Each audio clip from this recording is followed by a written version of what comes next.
স্বেচ্ছায় আমি এই ইসলাম ধর্ম গ্রহণ করেছি। আমি জান্নাতুল ফেরদৌস, পূর্ব নাম বৈশাখী রানী পাল, গণিত বিভাগ ৪র্থ বর্ষে চাঁদপুর সরকারি কলেজে অধ্যয়নরত আছি।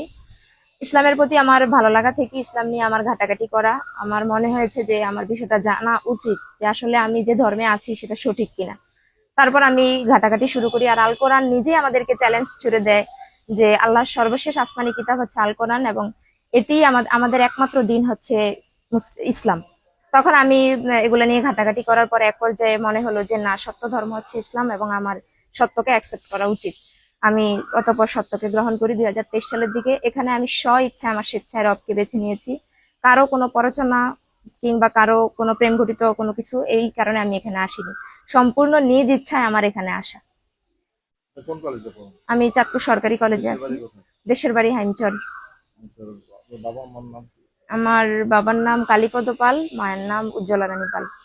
ও আচ্ছা, তাহলে স্বেচ্ছায় আসছে। হ্যাঁ, আমি স্বেচ্ছায় এখানে এসেছি। আপনার ভাই যে একটা জিডি করছে, আসলে সেই বিষয়টা বলছে যে হ্যাঁ, আমি কিছুদিন আমি সামাজিক যোগাযোগ মাধ্যমে এটা জানান দিয়েছি, এবং এরপর আমার কাছে কিছুটা নিরাপত্তাহীন মনে হয়েছে, মানে সিকিউরিটির অভাব ফিল করছি। এজন্য আমি কিছুদিন একটু আড়ালে ছিলাম, সেজন্য আমার বিরুদ্ধে জিডি করছে। কিন্তু গত 2 দিন আগে আমাদের কলেজের ইফতার মাহফিলে আমি সেখানে উপস্থিত হয়েছি এবং সবার সামনে আমি তখনও বলেছি এবং আমি এখনো বলতেছি যে স্বেচ্ছায় আমি এই ইসলাম ধর্ম গ্রহণ করেছি।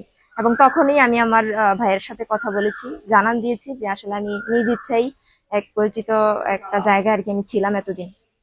এখন আপনি কার কাছে থাকবেন আপনার ভাই যদি? এখন আমি আমার নিজ জিম্মায় আমি থাকবো, কারণ আমার আসলে ফিরে যাওয়ার কোনো সুযোগ নেই। তবে ইসলাম সম্পর্ক নষ্ট করার কথা বলে না, আমি তাদের সাথে সম্পর্ক ছিন্ন করতে চাই না। তারা যদি চায় আমার সাথে সম্পর্ক ছিন্ন করতে, সেটা অন্য বিষয়, কিন্তু আমার দিক থেকে আমি আজীবন, তারা আমার মা ভাই পরিবার ছিল, তারা থাকবে। আমি কখনোই এটা ছিন্ন করব না। আমি নিজ জিম্মায় থাকবো, কারণ যেহেতু সেখানের কালচার আর আমার কালচার আলাদা, সেখানে যে আমি সবকিছু মেনটেন করতে পারবো না। এই জন্য আমি আমার নিজ জিম্মায় নিজ দায়িত্বে আমি হলেই থাকবো।